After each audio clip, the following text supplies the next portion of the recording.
এটা হচ্ছে পুরো জঙ্গলে ঘেরা, পুরো জঙ্গলের মাঝখানে রিসোর্টটা,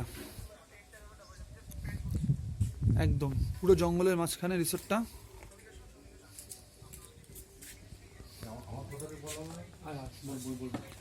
এই যে এইটাতে আমরা আছি, নিচেরটায় বাবুদা আছে, ওপরেরটাই সৌভিক, আমি। এই হচ্ছে বিয়ে, প্রচুর এরিয়া জুড়ে এবং ভীষণ দারুণ পরিবেশ। আর এখান দিয়ে নামার ব্যবস্থা রয়েছে, এই যে একদম পুরো ঘন জঙ্গলের মাঝখানে রিসর্টটা, ভীষণ নিরিবিলি পরিবেশ, ভীষণ নিরিবিলি।